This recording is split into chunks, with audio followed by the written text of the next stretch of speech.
நீரின்றி அமையாது உலகு. இது வான்புகழ் வள்ளுவனின் அமுத வாக்கு. மனிதன் உயிர் வாழ்வதற்கு அத்தியாவசிய தேவையான உணவு உற்பத்தி மற்றும் குடிநீர் தேவையை பூர்த்தி செய்வது நீர் ஆதாரங்களே ஆகும். அதிலும் முக்கியமாக பாலாறு, காவேரி நதிகளில் இருந்து தண்ணீர் தமிழ்நாட்டின் அண்டை மாநிலங்களான ஆந்திரா மற்றும் கர்நாடகா இவைகளால் மறுக்கப்பட்டு யாவரும் அறியாமல் மெதுவாக தமிழகம் வறண்ட பாலைவனமாக ஆகிக்கொண்டு வருகின்றது. தமிழ்நாட்டில் தென் மாவட்டங்களை வளப்படுத்தும் பெரியாறு அணையிலும் தேவையில்லாத சிக்கலை கேரள அரசு உருவாக்கி உள்ளது. இந்த 30 ஆண்டுகளாக நடைபெற்று வரும் முல்லை பெரியாறு பிரச்சனையின் உண்மை பின்னணி என்ன? இந்த சிக்கலுக்கு என்னதான் தீர்வு? இவற்றை பொதுமக்களுக்கு எடுத்துச் சொல்வதுடன் தமிழக மக்களுக்கு நியாயமான தீர்வு கிடைக்க வேண்டும் என்பதே இக்குறும்படத்தின் நோக்கமாகும். 17ஆம் நூற்றாண்டின் இறுதியில் தமிழ்நாடு மற்றும் இந்தியாவின் பிற பகுதிகளிலும் உணவு பஞ்சம் தலைவிரித்து ஆடியது.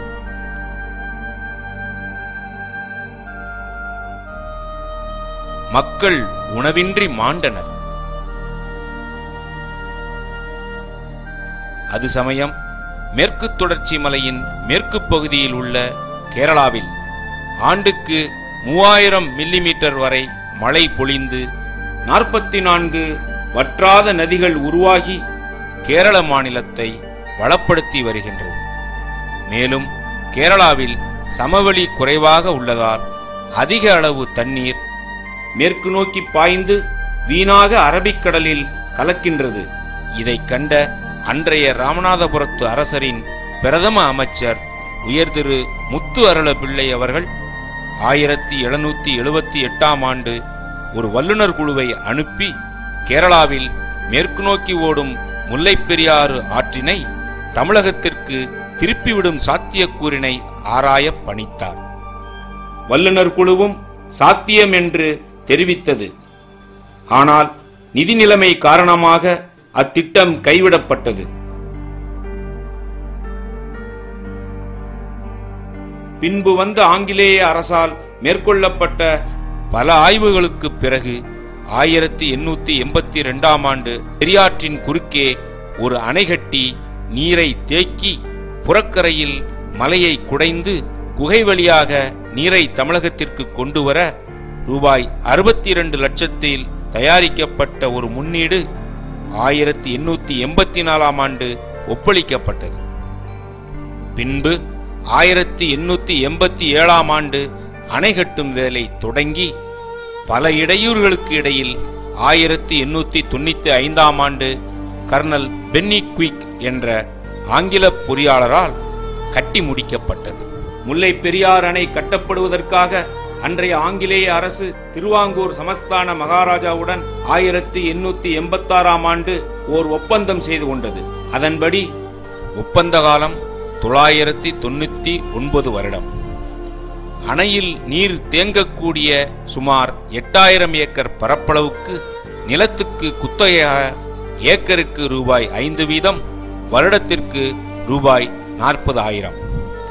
கூறப்பட்ட நிலத்தின் வழியாக வரக்கூடிய அனைத்து நீருக்கும் உரிமை.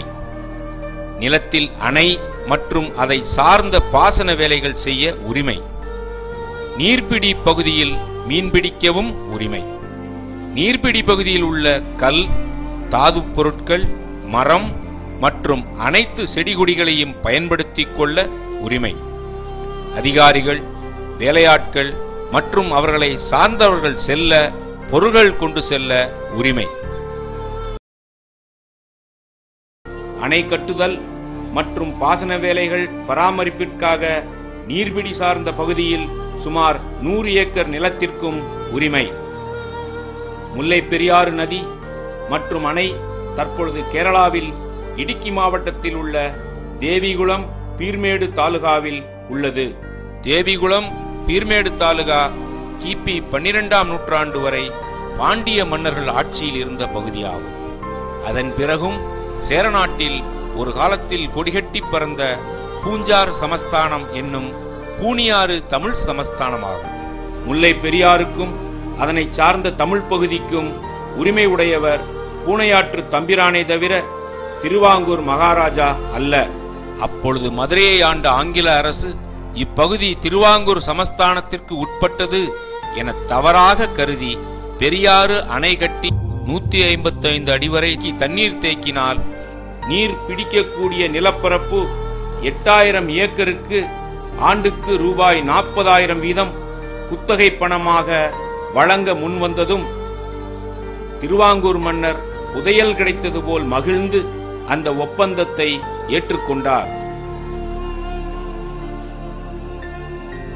பின்னர் 1956ஆம் ஆண்டு மொழிவாரி ராஜ்யம் பிரிக்கப்பட்ட போது திருவாங்கூர் சமஸ்தானம் கேரள மாநிலத்துடன் இணைக்கப்பட்டது.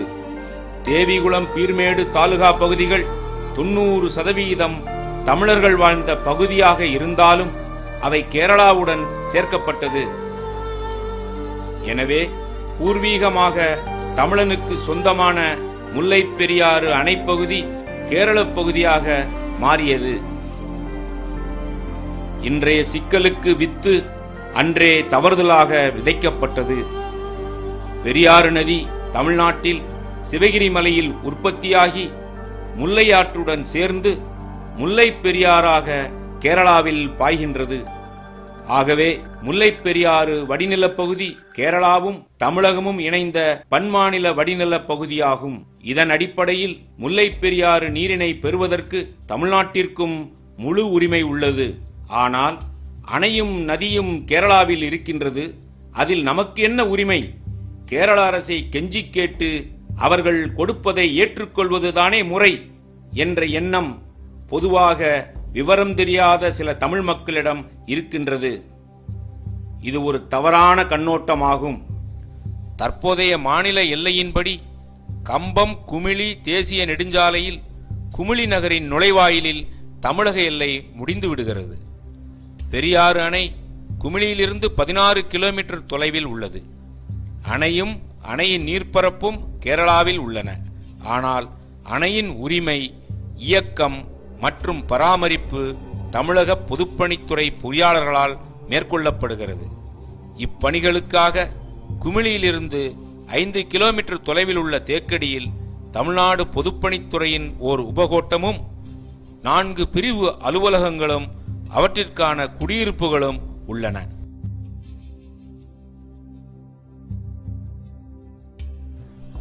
முல்லை பெரியாற்றின் குறுக்கே கட்டப்பட்ட அணையில் தேக்கப்படும் நீர்பிடிப்பிலிருந்து ஏறக்குறைய 2 கிலோமீட்டர் தூரம் வெட்டப்பட்ட கால்வாய் மூலம் தேக்கடி கொண்டு வரப்பட்டு பின் தேக்கடி தலைமதகு மூலமாக மேற்கு தொடர்ச்சி மலையை குடைந்து உருவாக்கப்பட்ட சுமார் 2 கிலோமீட்டர் நீளமுள்ள குகை அதாவது டனல் வழியாக தமிழகத்திற்கு கொண்டு வரப்பட்டு பின்பு சுருளியாற்றுடன் இணைக்கப்பட்டு அதனால் தமிழகத்தில் 2,08,000 ஏக்கரில் தண்ணீர் விவசாயத்திற்கு பயன்படுத்தப்பட்டு வருகின்றது.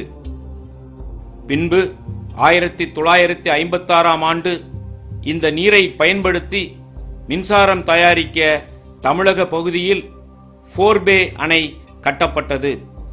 இந்த அணையிலிருந்து சுமார் 5800 அடி நீளத்திற்கு குகைப்பாதை வழியாக நீர் எடுத்துச் செல்லப்பட்டு ராட்சச குழாய் மூலமாக லோயர் கேம்பில் மின்சாரம் தயாரிக்கப்பட்ட பிறகு அந்த நீர் சுருளியாற்றில் விடப்பட்டு பாசனத்திற்கு பயன்படுத்தப்படுகின்றது. முல்லை பெரியாறு அணையில் பெறப்படும் நீரின் மூலமாக ஆண்டுக்கு 2,08,000 ஏக்கரில் தேனி, திண்டுக்கல், மதுரை, சிவகங்கை ஆகிய 4 மாவட்டங்களில் விவசாயம் செய்யப்படுகின்றது. ஆண்டு ஒன்றுக்கு சுமார் 400 கோடி மதிப்புள்ள உணவு உற்பத்தி செய்யப்படுகின்றது. சுமார் 10 லட்சம் விவசாயிகளுக்கு வாழ்வாதாரமாக உள்ளது. மதுரை மாநகர் உட்பட தேனி, திண்டுக்கல், மதுரை, சிவகங்கை ஆகிய மாவட்டங்களில் சுமார் 60 லட்சம் மக்களின் குடிநீர் ஆதாரமாகவும் உள்ளது.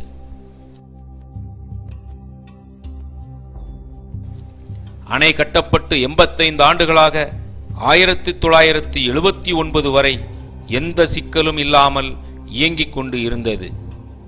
இந்நிலையில் 1976ஆம் ஆண்டு கேரள அரசு முல்லைப் பெரியாற்றில் இந்த அணைக்கு கீழே 50 கிலோமீட்டர் தொலைவில் கேரள அரசின் மிகப்பெரிய நீர்மின் திட்டமான இடுக்கி அணையினை கட்டியது.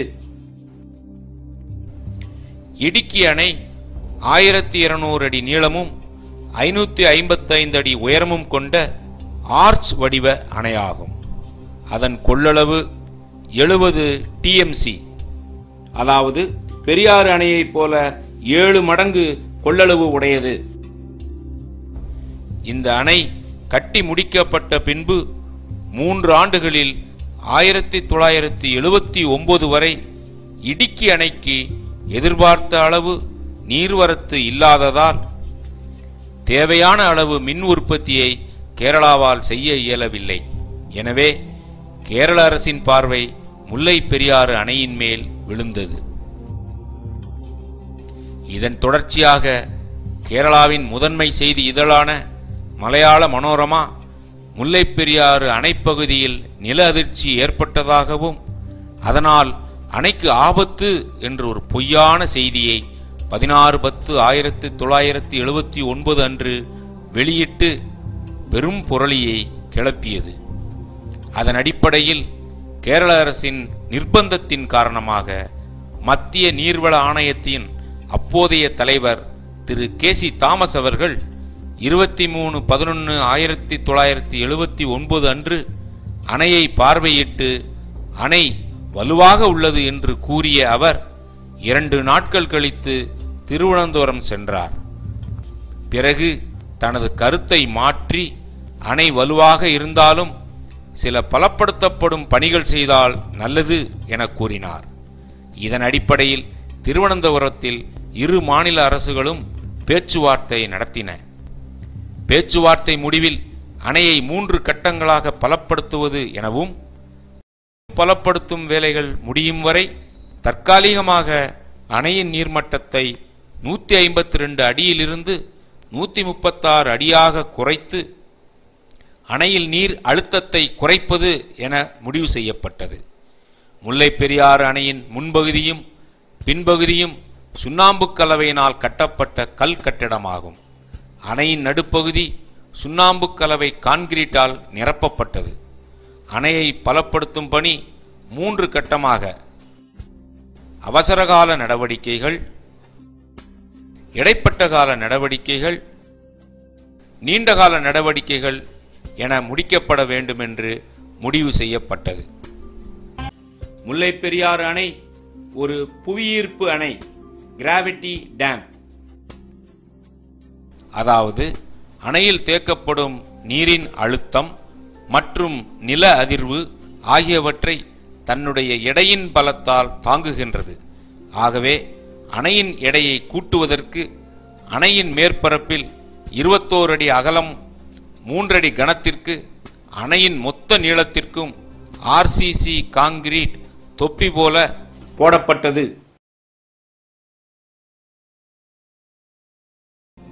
இதன் மூலம் அணையின் எடை மீட்டருக்கு சுமார் 35 டன், அதாவது மொத்த எடை 12,000 டன் அதிகப்படுத்தப்பட்டுள்ளது. இடைப்பட்ட கால நடவடிக்கையாக கேபிள் ஆங்கரிங் செய்யப்பட்டது.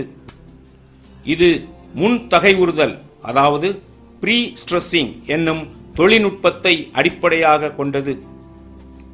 அணையின் மேற்புறம் முன்பக்க சுவரிலிருந்து 5 அடி தள்ளி அணையின் மேலிருந்து கீழே அடித்தள பாறையினுள் சுமார் 30 அடி வரை செங்குத்தாக 4 இன்ச் விட்டமுள்ள துளைகள் இடப்பட்டன.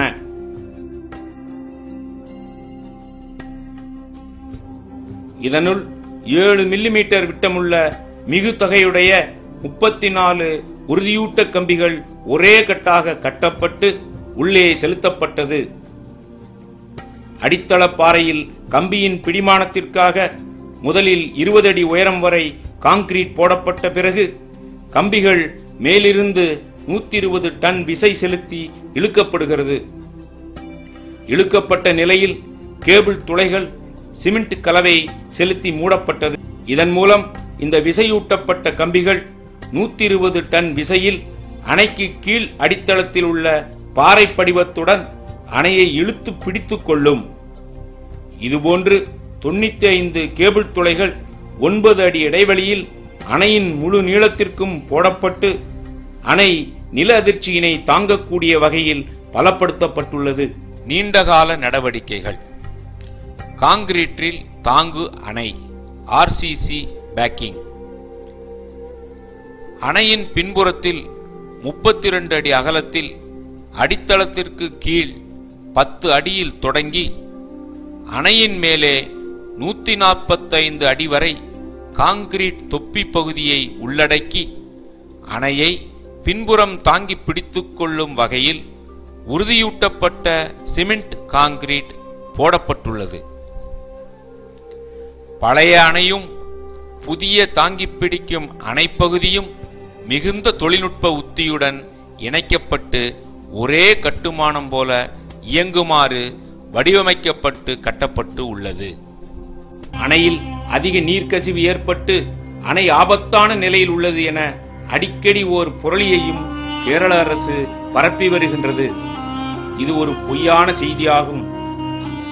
அணை பலப்படுத்தப்பட வேண்டும் என மத்திய நீர்வள ஆணையின் பரிந்துரையின்படி அணையில் நீண்டகால பலப்படுத்தும் நடவடிக்கை மேற்கொள்ளும் பொழுது புதிய தொழில்நுட்பத்திற்கு ஏற்ப தாங்கு அணைப்பகுதி கட்டுமானத்தில் 10 அடி மற்றும் 45 அடி மட்டங்களில் 2 வடிகால் சுரங்கங்கள், அதாவது டிரைனேஜ் கேலரிஸ் கட்டப்பட்டுள்ளது.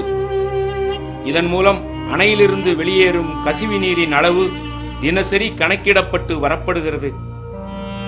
இந்த அளவு அணைக்கு அனுமதிக்கப்பட்ட பாதுகாப்பான அளவை விட குறைவு என கண்டறியப்பட்டுள்ளது.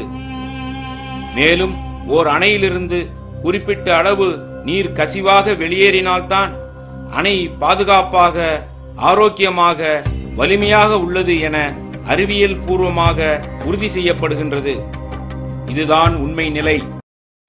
முல்லை பெரியாறு அணையில் நீர்மட்டம் 152 அடிக்கு மேல் உயரும் பொழுது அணையின் பாதுகாப்பிற்காக உபரி நீரினை வெளியேற்ற 36 அடிக்கு 16 அடி என்ற அளவில் 10 மதகுகள் கொண்ட நீர் வெளிப்போக்கி ஏற்கனவே இருந்தது.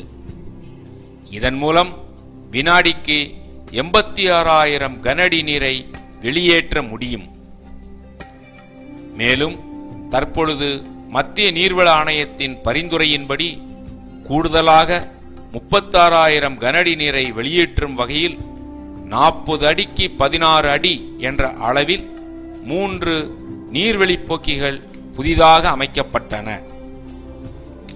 ஆக தற்சமயம் அணையின் மொத்த நீர் வெளியேற்று திறன் வினாடிக்கு 1,22,000 கன அடி ஆகும். கூடுதல் நீர்ப்போக்கிகள் அமைத்தல் மற்றும் பிரதான அணையை பலப்படுத்துதல் ஆகிய பணிகள் 1981ஆம் ஆண்டு ஆரம்பித்து 1994ஆம் ஆண்டில் முடிவுற்றது. இதுவரை இப்பணிகளுக்கான மொத்த செலவு ரூபாய் 18 கோடி ஆகும். பெரியாறு அணையின் முக்கிய அணை சுமார் 1200 அடி நீளமுள்ளது. அதை அடுத்து சிறிய மலைப்பாறைகளும் பின்பு 240 அடி நீளத்தில் பேபி டேம் எனப்படும் ஒரு சிறிய அணையும் அதன் தொடர்ச்சியாக மேட்டுப்பகுதியில் 240 அடி நீளத்திற்கு மண் அணையுமாக முடிவுறுகின்றது. அணையில் 112 அடி நீர்மட்டம் உயர்ந்தால்தான் பேபி அணையின் அருகில் தண்ணீர் வரும். அதாவது அணையில் 152 அடி நீர் தேக்கப்படும் பொழுது பேபி அணையின் நீரழுத்தம் வெறும் 40 அடிதான். இருந்தாலும் பேபி அணையின் பின்பகுதியிலும் ஆர்சிசி பேக்கிங் எனப்படும் காங்கிரீட் சுவர் கட்ட முடிவு செய்யப்பட்டு அதற்கான பணிகள் துவக்கப்பட்டது.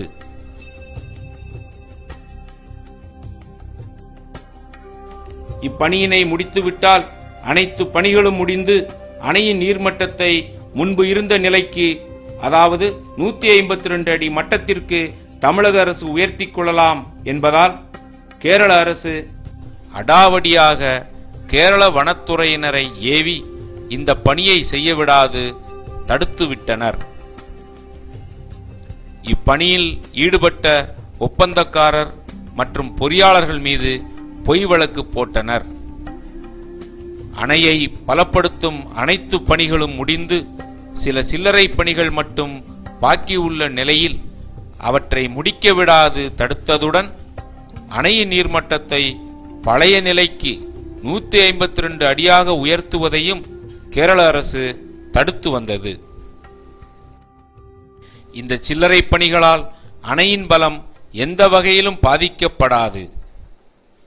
எனவே முல்லைப்பெரியாறு பாசன விவசாயிகள் பலவித போராட்டங்களுக்கு பிறகு வேறு வழியின்றி நீதி கேட்டு சென்னை உயர்நீதிமன்றத்தை அணுகினர். கேரளாவில் உள்ள சில சங்கங்களும் இதற்கு எதிராக கேரள உயர்நீதிமன்றத்தில் வழக்கு தொடுக்க அனைத்து வழக்குகளும் டெல்லி உச்சநீதிமன்றத்திற்கு மாற்றப்பட்டது. இவ்வழக்குகளில் கேரள அரசும் தமிழக அரசும் தம்மை இணைத்துக் கொண்டன. உயர்நீதிமன்றத்தின் வழிகாட்டுதலின்படி 2 மாநில முதல்வர்களும் பேச்சுவார்த்தை நடத்தி பலன் எதுவும் ஏற்படாததால் 2000 ஆண்டு உச்சநீதிமன்றம் ஒரு தொழில்நுட்ப வல்லுநர் குழுவை அமைத்தது. வல்லுநர் குழு அணையில் பல்வேறு சோதனைகளை நடத்தி அணையின் கட்டுமான பொருள்களின் மாதிரியை டெல்லி மத்திய மண்வள ஆய்வுக்குழு பரிசோதனை செய்து தனது அறிக்கையை சமர்ப்பித்தது. கேரள அரசின் பலவித இடையூறுகள், பொய்யான வாதங்கள் மற்றும் புரளியான செய்திகள் இவற்றிற்கு இடையே வல்லுநர் குழு வழங்கிய அறிக்கையின் அடிப்படையில் வாய்மையே வெல்லும் என்னும் வாக்கினை மெய்ப்பிக்கும் விதமாக பிப்ரவரி 27 2006 ஆண்டு அன்று உச்சநீதிமன்றம் ஒரு நியாயமான தீர்ப்பினை கீழ்க்கண்டவாறு வழங்கியது. தமிழக அரசு அணையின் நீர்மட்டத்தினை 136 அடியிலிருந்து 142 அடிக்கு உயர்த்தி கொள்ளலாம். பேபி அணையை பலப்படுத்த கேரள அரசு தமிழக அரசிற்கு ஒத்துழைப்பு நல்க வேண்டும். கேரள அரசோ அல்லது அதன் அதிகாரிகளோ எந்த ஒரு இடையூறும் விளைவிக்க கூடாது. அணையை பலப்படுத்தும் வேலை முடிவுற்றவுடன் அணையின் நீர்மட்டத்தினை தமிழக அரசு 152 அடிக்கு உயர்த்தி கொள்ளலாம். தீர்ப்பு வழங்கப்பட்டவுடன் கேரள அரசு தனது மாநில சட்டமன்றத்தினை உடனடியாக கூட்டி தான் ஏற்கனவே 2003 ஆண்டில் போட்ட கேரள நீர்ப்பாசன மற்றும் நீர் பாதுகாப்பு சட்டத்தில் ஒரு திருத்தம் கொண்டு வந்து அதை சட்டமாக்கி 2006 ஆண்டு மார்ச் மாதம் 18 சட்டப்பதிவு செய்தது. அதன்படி கேரளாவில் உள்ள 22 அணைகளில் முழு கொள்ளளவு மட்டத்தை வரையறை செய்வதற்கு கேரள அரசிற்குத்தான் முழு அதிகாரம் உள்ளது. இதில் மற்ற எந்த அரசும் மற்றும் நீதிமன்றங்களின் ஆணையும் குறுக்கிட முடியாது. இதில் கேரளாவில் உள்ள 22 அணைகளில் முதலாவது அணையாக முல்லைப்பெரியாறு அணை கூறப்பட்டுள்ளது. அதன் அதிகபட்ச நீர்மட்டம் 136 அடி எனவும் வரையறை செய்தது. இந்த சட்டப்பதிப்பு மூலமாக கேரள அரசு உச்சநீதிமன்றத்தின் தீர்ப்பினை கேலிக்கூத்தாகிவிட்டது. கேரள அரசின் இந்த முறைகேடான சட்டம் உச்சநீதிமன்ற தீர்ப்பை நடைமுறைப்படுத்தாதவாறு தடுப்பதால் இந்த சட்ட திருத்தம் 2 மாநிலங்கள் சம்பந்தப்பட்ட முல்லைப்பெரியாறு அணைக்கு பொருந்தாது என அறிவிக்க உச்சநீதிமன்றத்தை தமிழக அரசு அணுகியுள்ளது. இதற்கிடையில் கேரள அரசு உச்சநீதிமன்ற தீர்ப்பினை மறுபரிசீலனை செய்ய போட்ட மனுக்களை உச்சநீதிமன்றம் நிராகரித்து தனது தீர்ப்பினை உறுதி செய்தது. ஆனால் அதன் தொடர் நடவடிக்கையாக உச்சநீதிமன்றத்தின் செயல்பாடுகள் முற்றிலும் வேடிக்கையாகவே உள்ளது. மறுபடியும் இரு மாநில அமைச்சர்களையும் கலந்து பேசுமாறு உச்சநீதிமன்றம் கேட்டுக்கொண்டது. இதனையடுத்து இரு மாநில முதல்வர்கள் நடத்திய பேச்சுவார்த்தையில் பலனேதும் ஏற்படாததால் மறுபடியும் ஓய்வு பெற்ற நீதிபதி நீதியரசர் ஆனந்த் தலைமையில் ஒரு உயர்மட்ட கமிட்டி அமைத்துள்ளது. இந்த கமிட்டி மறுபடியும் ஓர் வல்லுநர் குழுவை அமைத்து அணையின் பலம் குறித்து விவாதித்து வருகின்றன. எனவே முல்லைப் பெரியாறு சிக்கலில் 2000வது ஆண்டு இருந்த நிலைக்கே நாம் மறுபடியும் பின்னோக்கி இழுத்துச் செல்லப்படுகின்றோம். அணையின் வலிமை குறித்து கடந்த 30 ஆண்டுகளாக கேரளாவிற்கும் தமிழகத்திற்கும் இடையே நடைபெற்று வரும் இந்த சிக்கலுக்கு என்னதான் தீர்வு? தமிழ்நாடு பொதுப்பணித்துறை மதுரை மண்டல முன்னாள் தலைமை பொறியாளர் RVS விஜயகுமார் அவர்கள் அணையின் பலம் குறித்த அனைத்து வாதங்களுக்கும் நடைமுறை ஆய்வு ஒன்றே வழி என கூறுகின்றார். முல்லைப் பெரியாறு அணை பலவீனமாக இருப்பதாகவும் எந்த நேரம் உடைந்து சிதறிவிடும் என்றும் கடந்த 30 ஆண்டு காலமாக கேரள அரசு குரலை கிளப்பிக் கொண்டிருக்கிறது. அணையின் பலத்தை பொறுத்தவரை தமிழ்நாடு பொறியாளர்களுக்கு எவ்வித ஐயப்பாடும் இல்லை. இதுக்கு என்னதான் முடிவு? இதை ஒரு எளிய நடைமுறை பரிசோதனை மூலமாக அணையின் பலத்தை சோதிக்க முடியும். அணைக்கு வருடத்திற்கு 10 மாதத்துக்கு நீர்வரத்து உண்டு. ஆகவே இந்த சோதனையை இந்த 10 மாதங்களில் எப்பொழுது வேண்டுமானாலும் நாம் செய்ய முடியும். அணையின் நீர்மட்டத்தை தேக்கடி மதன் மூலமாக நாம் எடுக்கும் அளவினை கட்டுப்படுத்தி அணையின் நீர்மட்டத்தை ஒரு நாளைக்கு ஒரு அடியாகவோ அல்லது தேவைப்படும் அளவுக்கு நாம் உயர்த்திக் கொள்ள முடியும். அணையின் நீரின் அழுத்தத்தால் அணைக்கு ஏற்படும் அழுத்தத்தை ஸ்ட்ரெயின் கேஜஸ், அதாவது தகைவுமானிகளை வைத்து நாம் அளவிட முடியும். அணை தாங்கக்கூடிய அளவினை நாம் ஏற்கனவே கணக்கெடுத்துக் கொள்ள முடியும்.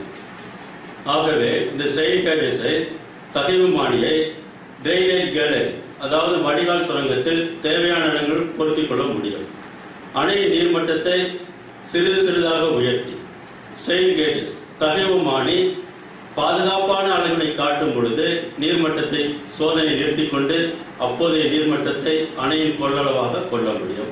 இது ஒன்றுதான் அறிவுபூர்வமாக நாம் நடைமுறையில் சாத்தியமான ஒரு பரிசோதனை. இதை செய்துவிட்டால் அணையின் பலத்தை குறித்த இந்த பட்டிமன்றத்துக்கு ஒரு தீர்வாக இது அமையும். இந்த சோதனையை மத்திய நீர்வள குழுமத்தை சார்ந்த இரு மாநிலத்தை சாராத பொறியாளர்கள் வைத்து எளிதில் செய்து முடிக்க முடியும். அடுத்து தமிழ்நாடு பொதுப்பணித்துறையில் 34 ஆண்டு காலம் பணிபுரிந்து தலைமை பொறியாளராக ஓய்வு பெற்றவர் பொறியாளர் வீரப்பன். இவர் கட்டுமான தொழில்நுட்பத்தில் அகில இந்திய அளவில் சிறந்த பொறியாளர். தமிழ்நாடு பொதுப்பணித்துறை பொறியாளர் சங்கத்தின் செயலர் மற்றும் தலைவராகவும் அகில இந்திய பட்ட பொறியாளர் கூட்டமைப்பின் பெருந்தலைவராகவும் பல ஆண்டுகள் செயலாற்றியவர். இவர் இரு மாநிலங்களும் பயன்பெறுமாறு ஒரு தீர்வினை சொல்கிறார். 136 அடி முதல் 152 அடி வரை நீர்மட்டத்தை உயர்த்துவதால் கிடைக்கப்பெறும் கூடுதல் மின் உற்பத்தியில் 50% கேரளா அரசுக்கு வழங்குதல், நெய்வேலி நிலக்கரி கழகம் போன்ற தன்னாட்சி பெற்ற முல்லைப் பெரியாறு அணை ஆணையத்தினை நிறுவி அணை இயக்கத்தை மத்திய அரசின் கட்டுப்பாட்டிற்குள் கொண்டு வருதல், இதற்கு இந்திய அரசியல் சட்டம் பிரிவு என்ட்ரி 56 படி நடைமுறைப்படுத்துதல், கேரள அரசு எந்தவித உடன்பாட்டிற்கும் வர மறுக்குமே ஆனால் பன்மாநில நதிநீரை முல்லைப் பெரியாறு அணையினையும் உள்ளடக்கி இந்திய இறையாண்மை பாதுகாப்பு காரணங்களுக்காக தேசியமயமாக்கி இயக்குதல். கேரள அரசின் உண்மைக்கு புறம்பான வாதங்கள். கேரள முதல்வர் அச்சுதானந்தன் சுண்ணாம்பால் கட்டப்பட்ட அணைக்கு ஆயுட்காலம் சுமார் 50 வருடங்கள். எனவே 999 வருட ஒப்பந்தம் போட்டது தவறு என்று சொல்லி வந்தார். அவருக்கு 999 வருட ஒப்பந்தம் அணையில் 155 அடி வரை தண்ணீரை தேக்கினால் நீரில் மூழ்கக்கூடிய 8500 ஏக்கருக்கான குத்தகை ஒப்பந்தமே அன்றி அது அணைக்காக போடப்பட்ட ஒப்பந்தம் அல்ல என்று தெளிவுபடுத்தப்பட்டது. மேலும் ஒரு கட்டுமானத்திற்கு வயது என்று ஒன்றும் இல்லை. அவ்வப்போது உள்ள தொழில்நுட்பங்களை பயன்படுத்தி மேம்படுத்தப்பட்டு காலத்தை அது வென்று நிற்கும். உதாரணமாக, கரிகால் சோழன் கட்டிய கல்லணையை மேம்படுத்தி கடந்த 1500 ஆண்டுகளுக்கு மேலாக பயன்படுத்தி வருகிறோம். சீனாவிலும் உலகில் உள்ள பல பகுதிகளிலும் 2000 ஆண்டுக்கும் முந்தைய அணைக்கட்டுகள் இன்றும் நல்ல முறையில் பயன்பாட்டில் உள்ளன.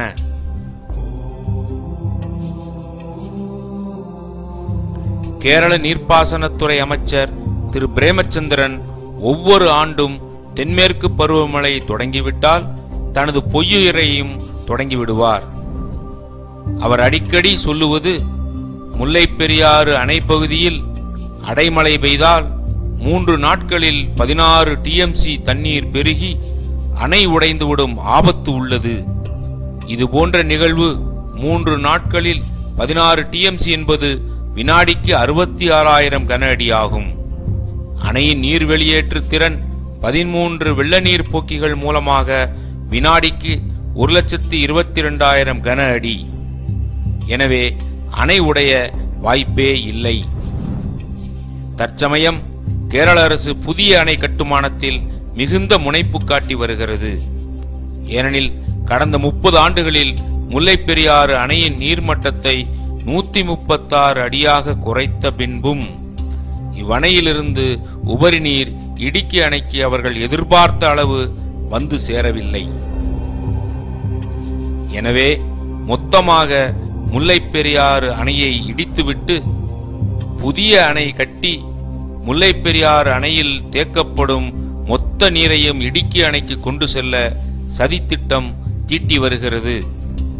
இதற்கு காரணமாக அணை பலவீனமடைந்து விட்டது, அணை சேதமடைந்தால் மக்கள் உயிருக்கும் உடைமைக்கும் ஆபத்து என பொய் பிரச்சாரம் செய்து கணினி வரைகலை, அதாவது கம்ப்யூட்டர் கிராபிக்ஸ் தொழில்நுட்ப உதவியுடன் அணை உடைவது போல படமெடுத்து கேரள மாநிலம் முழுவதும் கிராமங்களிலெல்லாம் போட்டு காட்டி பொய் பிரச்சாரம் செய்து கேரள மக்களை பீதியடைய செய்து வருகின்றது.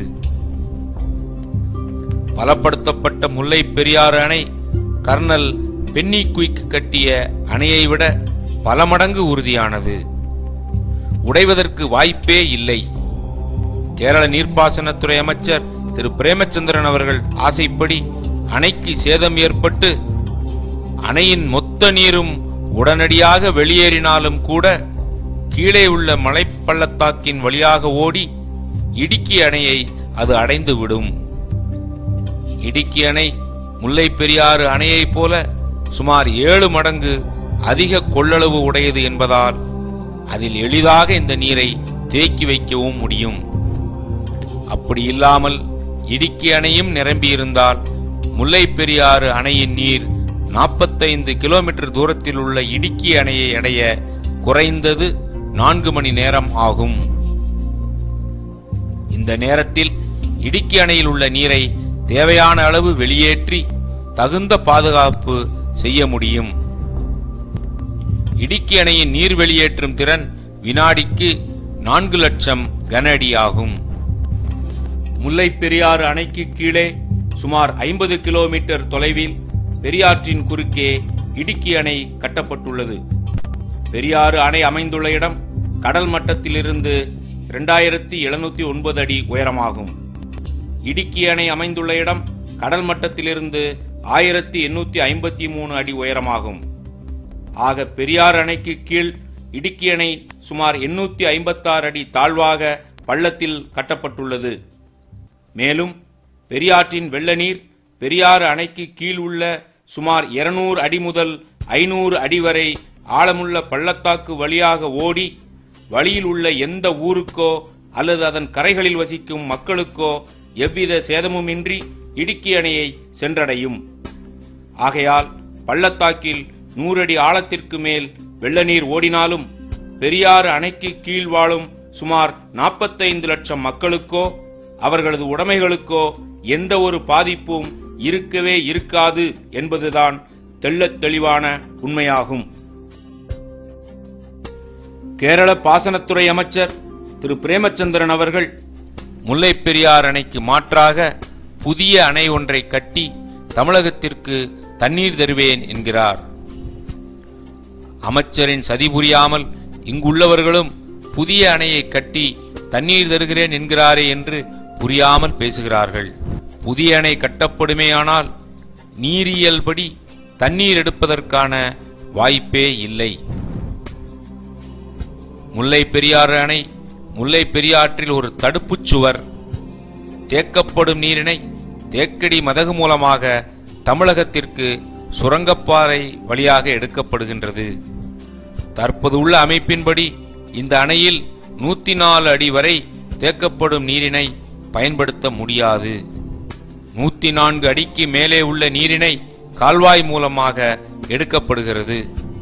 தற்பொழுது அமைச்சர் திரு பிரேமச்சந்திரன் கட்டப்போவதாக சொல்லப்படும் அணை முல்லை பெரியாறு அணைக்கு சுமார் 350 மீட்டர் கீழ்ப்பகுதியில் உள்ளது. இதனுடைய மட்டம் தற்பொழுது உள்ள அணையின் மட்டத்தினை விட 50 அடி குறைவு. எனவே இவ்வணையில் தேக்கப்படும் நீர் 150 அடிக்கு மேலே தாண்டினால்தான் தமிழகத்தின் பயன்பாட்டிற்கு எடுக்க முடியும். ஆனால் அதற்கான வாய்ப்பே இல்லை. அவர்கள் கட்ட தீர்மானித்துள்ள அணையின் உயரமும் 140 அடிதான். மேலும் புதிதாக அவர்கள் கட்ட தீர்மானித்துள்ள அணை நீர்மின் திட்டத்திற்கான அணை. ஆகவே இந்த அணையில் வருடம் முழுவதும் 24 மணி நேரமும் மின் உற்பத்திக்காக நீரை எடுத்துக்கொண்டே இருப்பார்கள். ஆகவே தமிழகத்திற்கு உண்மையிலேயே கேரள அரசு தண்ணீர் தர விரும்பினாலும் நீரியல்படி தண்ணீர் எடுக்க இயலாது. கேரளா புதிதாக அணை கட்ட தேர்ந்தெடுக்கப்பட்ட இடம் பாதுகாக்கப்பட்ட வனப்பகுதி. அப்பகுதியில் ஒரு மரத்தை வெட்டுவதற்கு கூட உச்சநீதிமன்றத்தின் முன் அனுமதி வேண்டும் என இந்திய வன பாதுகாப்பு சட்டம் கூறுகின்றது. இந்நிலையில் பல 100 ஏக்கர் இடத்தில் வனத்தை அழித்து புதிய அணையை கட்ட இந்திய அரசு ஒப்புதல் அளிக்குமா? அல்லது புதிய அணைக்கு இடம் தேர்வு செய்வதாக கூறிக்கொண்டு பாதுகாக்கப்பட்ட வனப்பகுதியில் 3 இடங்களில் மரங்களை வெட்டி தள ஆய்வும் நிலத்தை குடைந்து மண் சோதனையும் கேரள அரசு செய்ததை வேடிக்கை பார்த்தது போல இதையும் மத்திய அரசு வேடிக்கை பார்க்குமா? இவ்வளவு அடாவடி செய்து முல்லை பெரியாறு அணையை அழிப்பதில் ஆர்வம் காட்டும் கேரள அரசிற்கும் இந்த அணை ஒரு பொன் முட்டையிடும் வாத்து. எப்படி? முல்லை பெரியாறு அணையில் கேரள அரசு அடையும் பயன்கள். தேக்கடியில் வருடம் முழுவதும் வந்து குவியும் சுற்றுலா பயணிகள், அணை நீரில் படகு சுற்றுலா, அணையில் பிடிக்கப்படும் மீன்பிடிப்பு மூலமாக கேரள அரசிற்கு கிடைக்கும் ஆண்டு வருமானம் சுமார் 300 கோடி ஆகும். அணையின் நீர்பிடிப்பு பகுதியான சுமார் 8590 ஏக்கருக்கு குத்தகை பணமாக தமிழக அரசு கேரளாவிற்கு கொடுத்து வருவது ரூபாய் 2.5 லட்சம் ஆகும். லோயர் கேம்பில் தயாரிக்கப்படும் மின்சாரத்திற்கு ராயல்டியாக வருடத்திற்கு சுமார் 6 லட்சம் ரூபாய். அணைப்பகுதியில் பணியில் உள்ள கேரள அரசு காவலர்களுக்கு வருட ஊதியமாக ரூபாய் 12 லட்சம். கேரள மாநிலம் முழுக்க முழுக்க தமிழகத்தை சார்ந்துள்ள மாநிலமாகும். கேரளத்தின் எல்லை 70% தமிழகத்துடன் கேரளாவை இணைக்கும் இணைப்புச் சாலைகள் 12 ஆகும்.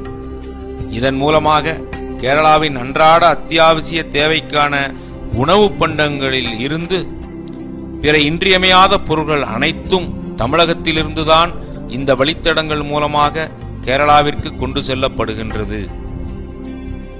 இது தவிர கேரளாவில் 44 ஆற்றுப்படுகைகள் இருந்தாலும் அப்படுகைகளில் மணல் அள்ளுவதற்கு கேரள அரசு தடை செய்துள்ளது.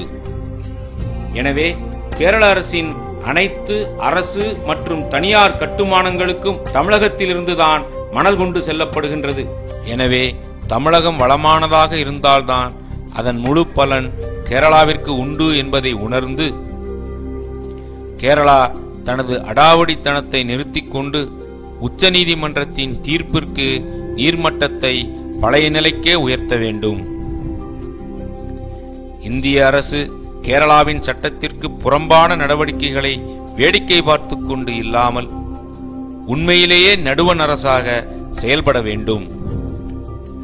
உச்சநீதிமன்றமும் நடுவண் அரசும் நீதியை நிலைநாட்ட தவறினால் தமிழகத்தின் தென் மாவட்டங்களில் மீண்டும் வறட்சி, பஞ்சம், பசி, பட்டினி மற்றும் கலாச்சார சீரழிவு ஏற்படும். எனவே உச்சநீதிமன்றம் ஏற்கனவே தான் வழங்கிய நியாயமான தீர்ப்பினை உறுதி செய்து அதனை நடைமுறைப்படுத்திட உரிய நடவடிக்கை எடுத்து தனது பெயருக்கு பெருமை சேர்க்க வேண்டும் என்பதுதான் முல்லைப் பெரியாறு பாசன விவசாயிகள் மட்டுமல்லாது ஒவ்வொரு தமிழனின் எதிர்பார்ப்பாகும்.